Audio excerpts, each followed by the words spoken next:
Many many congratulation है। और साथ में ये भी जानना चाहूँगा, आपका फीलिंग्स का मैं ऊपर जानना चाहूँगा कि पब्लिक आपका साथ है और हमारा सरकार आपका साथ है, जैसे आपको एमएलए बनाया, मिनिस्टर मिला, क्या कैसे एक्सप्रेस करना चाहिए सर? मैं तो जैसे मैं पहले हमेशा कहते आया हूँ कि एज एन एमएलए और एज ए मिनिस्टर हम लोग actually we are responsible to the people and also we are answerable to the people. तो एक मिक्स फीलिंग है। एक तो है जब एक विधायक बनता है तो you get an opportunity to remain closely connected with the people. लेकिन जब आप मंत्री बनता है then you have too many responsibilities. आज का दिन में हमें कानूनबारी से लेकर के कानूनबारी का जो भी इशूज है, खास करके मेरा जो भी डिपार्टमेंट है उसके रिलेटेड मुझे इन्वॉल्व होना पड़ रहा है। पहले तो चलो भाई हमारा जो कानूनबारी का जो इशूज़ है, पब्लिक का, जनता का जो भी इशूज़ है उस पर थोड़ा ज़्यादातर फोकस करने का मौका मिलता है। लेकिन अभी रेस्पॉन्सिबिलिटीज और ड्यूटीज़ बढ़ गया है, लिहाजा हमको सारा अरुणाचल प्रदेश में ये कृषि विभाग को लेकर के, बागवानी को लेकर के, पशुपालन को लेकर के, मत्स्य को लेकर के और food and civil supplies, legal metrologies और कंज्यूमर अफेयर्स का जो भी इशूज़ है, जो भी प्रॉब्लम्स है, जो भी अपॉर्चुनिटीज़ है, इसको लेकर के हमें ध्यान देना पड़ेगा। तो एक मिक्स फीलिंग है। अच्छा लगा, हमारा पब्लिक को भी, हमारा पब्लिक भी काफ़ी खुशी है और मैं हमेशा यही दुआ करते रहूँगा कि हमारा पब्लिक जो भी है खुशी से रहे, खुशहाल रहे ये लोग और काफ़ी उन्नति करें। जैसे कि आपको मिनिस्टर मिलने का साथ साथ आउट ऑफ स्टेट काफ़ी सारा प्रोग्राम्स अटेंड करके देखा है, तो ये जानना चाहूँगा कि हमारा प्रदेश का जो अनएम्प्लॉयड यूथ है उनके लिए और हमारा किसान परिवार के लिए क्या किस तरह का डेवलपमेंट करना चाहिए सर? देखिए, ये बहुत बड़ा क्वेश्चन आपने पूछा है क्योंकि इसमें एक एग्रीकल्चर बोनस भी, एग्रीकल्चर एंड अलाइड सब्जेक्ट्स जो भी है, ये बहुत बड़ा कॉम्प्लेक्स सब्जेक्ट्स है। It has got so many challenges, so many opportunities. जैसे ही आपका अपॉर्चुनिटीज है, इसी प्रकार से इस विभाग को लेकर के काफ़ी ढेर सारा चैलेंजेस भी। तो मैं अपॉर्चुनिटीज को जो टैपिंग करने से पहले मैं चैलेंजेस को पहले आइडेंटिफाई करना हमेशा पसंद करता हूँ। लिहाजा मैं गया अलग अलग राज्यों में, आंध्र प्रदेश में गया, मैं तेलंगाना में गया, कर्नाटक में गया, देन उड़ीसा में गया, वेस्ट बंगाल में गया। तो उसमें हम ये एक्सप्लोर करने के लिए गए थे कि हम कैसे हमारा जो भी पोटेंशियल्स है इसको कैसे हम टैप कर सकते हैं। ये जो पोटेंशियल्स को टैप करने के बाद जब करते हैं तो हम इस चीज़ को ध्यान रखना पड़ेगा कि मैं एक्चुअली मेरा प्रदेश, अरुणाचल प्रदेश का यूथ को मैं सही दिशा और दशा कैसे तय कर पाऊँगा। तो इसको एक्सप्लोर करने के लिए मैं गया था और अभी भी बहुत जगह है। अभी भी मेरा बाहर जाने का बहुत प्रोग्राम से, अलग अलग सेंट्रल इंस्टीट्यूशन से और सेंट्रल मिनिस्टर से भी बातें करके रखा हूँ मैं। तो बहुत ऐसे इंस्टीट्यूट है जहाँ मुझे जाना है, देखना है, परखना है, ताकि मैं अपना प्रदेश के जो भी युवा है एक्चुअली खास करके यूथ्स को, और मैं बहुत खुश भी हूँ कि हमारा जो राज्य सरकार जो है और ख़ास करके हमारा मुख्यमंत्री पेमा खांडू जी, उप मुख्यमंत्री चौरामेन जी, दोनों ने मेरा जो मैंने बात रखा उधर में, खास करके किसान को लेकर के और ख़ास करके युवाओं को लेकर के, तो उन्होंने मेरा जो भी प्रपोजल्स रहा, both of them have taken a very considerate view. और उसके हिसाब से अभी मैं खुशी से आप लोगों के सामने में ये बताना चाहता हूँ, इस बार का जो बजट है, बजट में एक जो सब्जेक्ट है उसमें एक जो पॉइंट रखा है वो कैच देम यंग वाला, training young farmers. This is a very important, मेरे ख्याल से एक इनिशिएटिव है कि हम खास करके जो हमारा जो अरुणाचल प्रदेश में और बहुत पर्टिकुलरली जो एजुकेटेड जो यूथ्स है, इनको हम ये हमारा ये मकसद ये है कि इनको एजुकेटेड यूथ्स को फिर we want to get seriously involve in agri business. तो वो वाला एजेंडा है। I am very very happy कि हमारा जो सीएम साहब और सीएम साहब ने वेरी पॉजिटिव इसको एक्सेप्ट किया है और इसको हमारा बजट में भी अनाउंस हुआ है। तो ये एक बहुत अच्छा डेवलपमेंट है। ओवर एंड अबव आपको पता ही होगा कि हम अभी अरुणाचल सरकार for the first time we are coming up with a new agriculture policy and horticulture policy, and in the pipeline also we are planning to have this aqua policy, जहाँ पे हम फिशरीज को लेकर के एक हम पॉलिसी एक तय करने जा रहा है। जैसे कि हॉर्टिकल्चर आपका ही अंडर में है, तो हम ये जानना चाहेगा कि रिसेंटली हमने हम जनवरी का जो हॉर्टिकल्चर ऑफिस है, तो वहाँ जाके पता चला है कि वहाँ साल भर में वहाँ का स्टाफ कोई प्रेजेंट नहीं होता है सर। अगर गलती से आ भी जाता है तो 1 घंटा से ज़्यादा वहाँ बैठता नहीं है सर। तो ऐसा इशू का अपन में क्या किस तरह का एक्शन आप बताइएगा सर? नहीं, ये जो है ये ऐसे इंसिडेंट है मेरे ख्याल से, जो बेसिकली हमको ये जानना पड़ेगा कि एग्रीकल्चर एंड हॉर्टिकल्चर जो है ये बेसिकली फील्ड एक्सटेंशन वर्क्स पे ज़्यादा इन्वॉल्व होता है। यहाँ में हमारा कानूनबारी में कोई एडमिनिस्ट्रेटिव काम करने का कोई खास स्कोप नहीं है।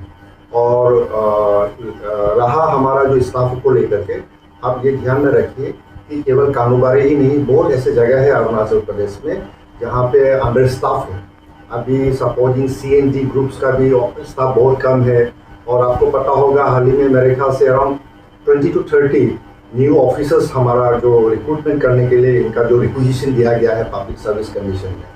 क्योंकि इससे आपको ये इसलिए मैं बता रहा हूँ कि हमारा स्टाफ का बहुत कमी है। जस्ट रिसेंटली ओनली कांडोबारी में SDHO का यहाँ में पोस्टिंग हुआ है and he is very very new to this place.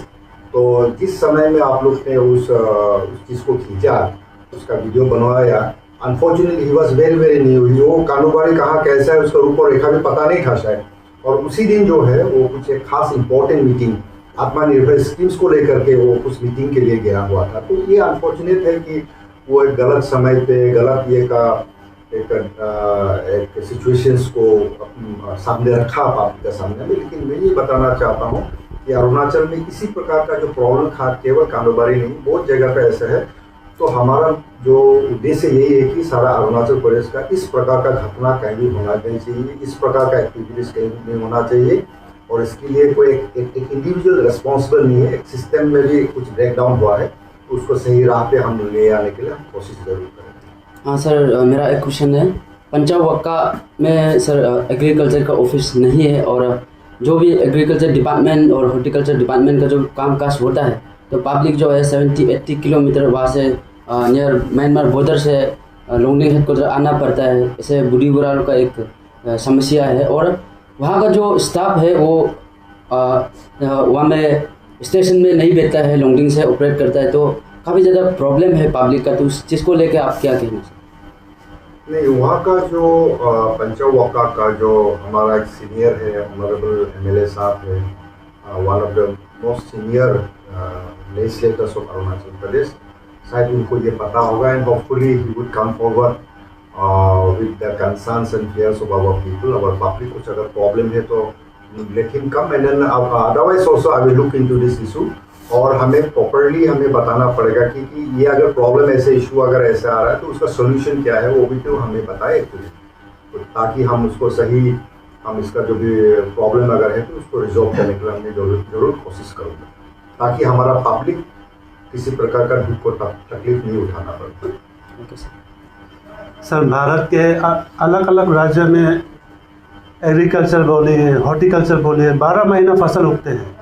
लेकिन खासकर हमारे अरुणाचल और खासकर हमारे लोंगडिंग ज़िले में ज़्यादातर गांव वाले एग्रीकल्चर ऊपर में ही डिपेंड करते हैं। फिर भी 6 महीना मेहनत करिए, फिर भी फसल नहीं उगता है, जिसके ऊपर आपका सरकार ने किस तरह से सपोर्ट करने वाले सर, कैसे सपोर्ट करेंगे? इसके लिए मैं बोल रहा हूँ ना कि हमारा अरुणाचल प्रदेश में केवल एक पर्टिकुलर जगह नहीं, सारा अरुणाचल में ऐसे यही इशू होता रहा है। हम ये चाहते हैं कि अरुणाचल का जो नई पीढ़ी जो है, न्यू जनरेशन जो है, उनको इस एग्री एंड हॉर्टी में इन्वॉल्व होना पड़ेगा। क्योंकि एग्री एंड हॉर्टी में ऐसा है कि एवरी डे नया इनोवेशंस हो रहा है, नया टेक्नोलॉजी चल रहा है। जब तक उस नया इनोवेशंस और टेक्नोलॉजी को एडॉप्ट नहीं करेंगे तो 24/7 हम कभी भी फील्ड में हम इन्वॉल्व नहीं हो पाएंगे। फील्ड में तभी इन्वॉल्व हो पाएंगे जब वहाँ पे हमारा जो इनपुट आउटपुट को देखना पड़ेगा। अब आउटपुट क्या बोले, इनपुट ज़्यादा होगा, आउटपुट नहीं होगा, तो डेफिनेटली फार्मर्स डिस्करेज हो जाएगा। डेफिनेटली 6 महीना क्या, आज तो 6 महीना कर रहे हैं लोग, कल तो 1-2 महीना भी खेती करना पसंद नहीं करेंगे। तो मैं ये नहीं बोल रहा हूँ कि एग्रीकल्चर हॉर्टिकल्चर में एक्टिविटीज़ नहीं हो रहा है, लेकिन बात ये है कि हमारा जो यंग जनरेशन बोलने से जो एजुकेटेड आदमी अगर फार्मिंग करना सीखेगा और फार्मिंग में इन्वॉल्व होगा तो डेफिनेटली 12 महीना क्या वो ओवर टाइम भी काम करने के लिए इन्वॉल्व हो जाएंगे। तो वो वाला चीज़ है एक्चुअली। ये चीज़ को केवल एक कंप्लेंट के रूप में अपना पर्सपेक्टिव से नहीं देख करके दूसरा पर्सपेक्टिव से भी देखना पड़ेगा कि हमारा आप पहले देखिए आज के ज़माना में क्या है, सब जगह में बोल रहा है अनएम्प्लॉयमेंट प्रॉब्लम है, अनएम्प्लॉयमेंट प्रॉब्लम। 20-30 साल पहले हमारा अनएम्प्लॉयमेंट प्रॉब्लम नहीं था, क्योंकि उस समय में हमारा ज़्यादातर आदमी फार्मिंग में इन्वॉल्व था। लेकिन आजकल फार्मिंग छोड़ दिया है। फार्मिंग इसलिए छोड़ा है क्योंकि प्रोडक्टिविटी कम हो गया। लेकिन प्रोडक्टिविटी बढ़ाने के लिए तो इनोवेशन आ चुका है, टेक्नोलॉजी आ चुका है, उसको एडॉप्ट करना है। तो पुराना जनरेशन आदमी नया इनोवेशन और ये टेक्नोलॉजी तो एडॉप्ट नहीं कर सकता ना। उसमें हमारा यंग जो भी है एजुकेटेड लोग, ये लोग जब तक इन्वॉल्व नहीं होगा फार्मिंग आइदर एग्रीकल्चर और horticulture is never going to be lucrative, it's never going to मैंने product we can not secure productivity. तो प्रोडक्शन और प्रोडक्टिविटी के लिए क्योंकि एक साइंस हो गया एग्रीकल्चर हॉर्टिकल्चर, उसको तो एक नया पीढ़ी ही ले जा सकता है, उसको एजुकेटेड लोग ही समझ सकता है। आज मार्केट में बहुत अलग अलग नया टर्मिनोलॉजी आ गया टेक्नोलॉजीज को लेकर के, इनोवेटिव चीज़ को लेकर के। तो वो चीज़ तो हमारा जो बाप दादा लोग तो नहीं कर सकता है ना, उसको एडॉप्ट नहीं कर सकता है। आजकल माल्चिंग बोलने से माल्चिंग के बारे में पता नहीं है, टेरेसिंग प्रॉपर नहीं हो रहा है, मैन्योरिंग कैसे होना है, हमारा मैन्योर प्रोडक्शन को लेकर के एक बोलता है ना कि pre production and post production, उसका मैनेजमेंट कैसा होना चाहिए। इसमें ढेर सारा इनोवेशन से, ढेर सारा टेक्नोलॉजी से उसको एडॉप्ट करना होता है। इसको एडॉप्ट करने के लिए हम गांव का बुरा आदमी को नहीं उसके हाथ पे नहीं छोड़ सकता है। इसके लिए तो सही मायने में जो ग्रेजुएट्स है, जो इस फील्ड में एजुकेटेड है, इनको आगे आना पड़ेगा। जब तक ये लोग आगे नहीं आएंगे तब तक हमारा अरुणाचल प्रदेश में जितना भी पोटेंशियल्स हो वो टैपिंग नहीं हो पाएगा। इसलिए हम लोगों को सभी को इस चीज़ को मतलब ठीक से समझना बहुत जरूरी है। स्पेशल रीजन से बहुत कम स्टूडेंट कॉम्पिटिटिव एग्ज़ाम में पार्टिसिपेट करते हैं, जैसे कि APCS हो गया, APSSB हो गया, और ख़ास करके हमारे TCL में लोंगडिंग में तिराप में है अखिल वोंग साहब, फिर चांगलांग में हमारे ऑनरेबल स्पीकर टिसम पोंगते जी है। तो आप सब मिलकर ये स्टूडेंट के लिए कुछ करने का प्लान है क्या? नहीं, वो अभी मैं हाल ही में मैं मंत्री बना हूँ। आप लोग पूछते रहेंगे सब कुछ अभी से खुलासा करेगा तो मज़ा नहीं होगा। थोड़ा रहने भी दो ना, ये सब तो थोड़ा बाद में आस्ते आस्ते बात कर लेते हैं इसके बारे में। लेकिन definitely genuinely with all sincerity कुछ सोच के रखा हूँ, समय आने दीजिए इसका खुलासा हो जाएगा। इसको थोड़ा गुप्त ही रखा करो, अभी खुलासा नहीं करते हैं, ठीक है।